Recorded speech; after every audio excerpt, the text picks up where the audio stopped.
Alright, I'm gonna read some Tumblr ones now. Do not punish the behavior you want to see. I mean, it seems pretty obvious when you put it like that, right? But how many families, when an introverted sibling or child makes an effort to socialize, snarkily say, "So you've decided to join us?" Or when someone does something they've had trouble doing, say, "Why can't you do that all the time?" Happens to me too often. Or any sentence containing the word "finally."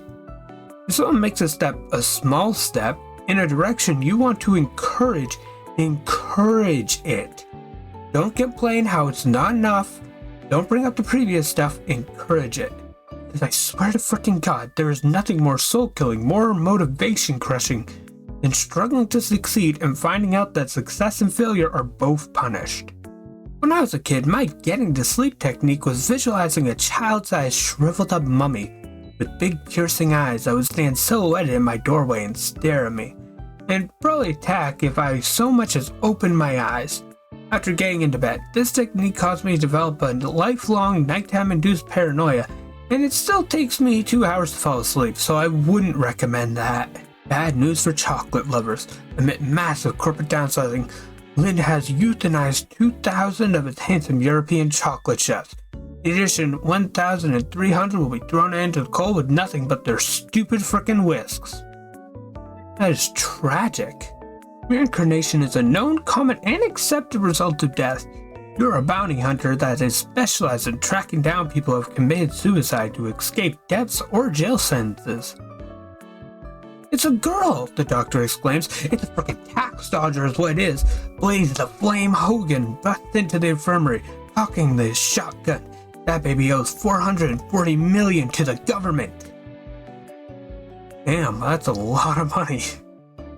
I feel like the knowledge that there are some medical databases with free-to-use 3D scans of various human organs available for 3D printing would have drastically reduced Tumblr's amount of bone-selling scandals.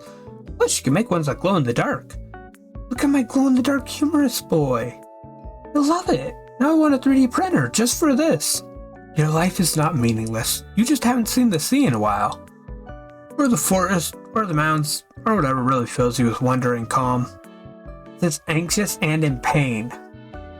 Go back to 2016 when I told my sister they're making another planet Earth, and she would just raise an eyebrow and send the absolute deadpan condescending tone, and where are they going to get the dirt for it? And I had to specify I meant the planet Earth, the nature documentary, not the celestial body.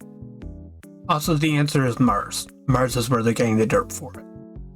Ascender's gotta be one of my top 5 ways to be torn. Ooh. What are the other ways?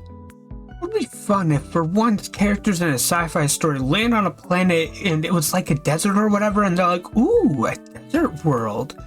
And the people that live there are just like, "What? No, it's just a desert." Planets are very big. They have multiple biomes.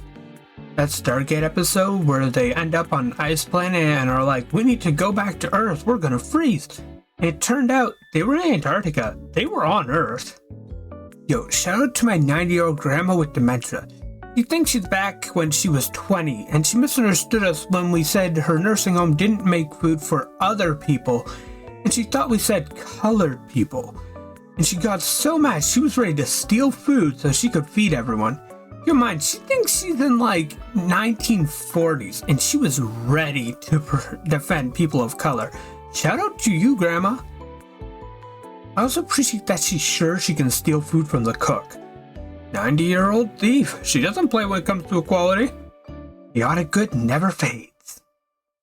Hate how lighting a candle does wonders for my mood. Like, wow, Grug like fire. Grug not sad anymore because fire in cave. Wow, real predictable of Grug. Traveled to a different dimension to see if we're really friends in every universe, but I ended up in the timeline where George Harrison is serving life without parole for killing John and Paul in 1969. So got distracted by that and forgot to check. Sorry. How is Ringo doing in that universe? Just curious. Oh, yeah, he's an award-winning actor. Snuggle's favorite hobby? Napping. Snuggle, get your head in the game.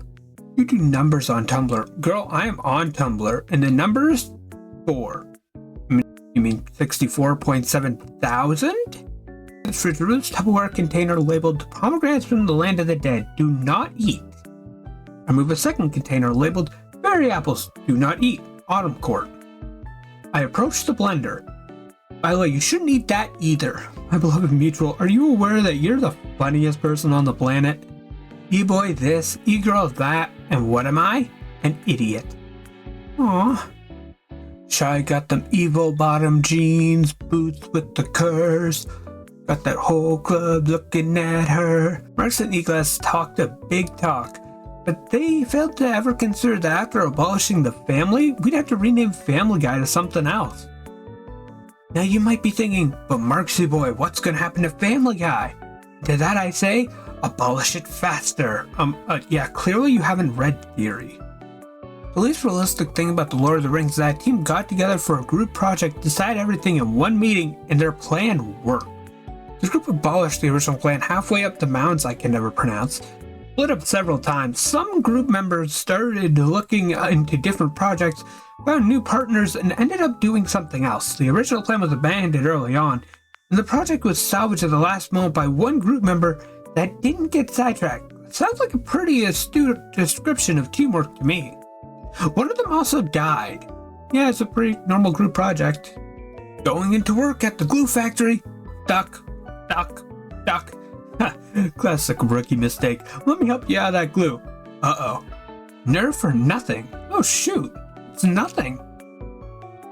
I'm actually kind of surprised that nothing won. Yo, new sleep style. Hitting the snooze button so many times that you sleep 2 additional hours in 10-minute intervals. I call this horse sleep. Worse sleep. That was meant to say worse sleep. I'm so freaking tired. Literally immediately after reblocking this to correct it, I went, wow, it has a reblog already? And got all the way to checking my notes before I realized that was me. How long do horses sleep?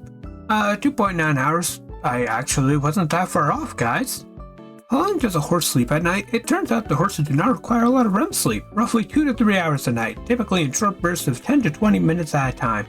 A typical night as a horse will involve grazing, snoozing, standing up, and short periods of lying flat on the ground to get some serious shut-eye. Holy crap, this post is safe. Anyway, horse sleep. Sleep but horse. Worse? Sleep but worse? Definitely one of the two. In school, I used to wear fake glasses while doing writing assignments so that the teacher would think I was smarter and grade my test higher. This actually worked for the record. This kind of backfired in a Pavlovian way because now I literally have to put on a pair of glasses to activate smart mode when I write anything longer than a few paragraphs. It's just very fortunate that I can't write without my glasses. It's an honest statement that doesn't raise any eyebrows. Reverse Superman. Subpar woman. Hashtag writing. Just heard the most beautiful sentence at work. A Hogwarts house? What the hell is that? Nature is healing. Nature is healing. Nature is healing. My surgeon came out and told my mom and brother on Tuesday that I'd be down and out for about 2 weeks. My brother, 2 weeks? Holy cow! Well, consider this. She and I just had a knife fight, and I won because she was asleep during it. My brother, oh, yeah, okay, that's fair. Your surgeon sounds freaking hysterical. Music is just wiggling air. Don't do this. Don't do this to me today. And color's just wiggling light. Thanks for coming to my TED Talk. Artists and musicians are just magicians of the wiggle. An artist's best quality, their wiggles. The Wiggles was an A+ show of musicians though, so I'd argue that they've been proving it from the beginning, you know? Me Googling, can you drink on Prozac? Medical website, no. Not the answer I was looking for. Hey, can you drink on Prozac? Reddit? Yes, in moderation. Absolutely splendid. FAA changes astronaut definition, disqualifying Jeff Bezos and Richard Branson. Not gonna lie, this is kinda hilarious. Makes sense. I mean, a passenger on a cruise line isn't called a sailor, right? Astronaut literally means star sailor. Okay, how could you not include the first paragraph of the article?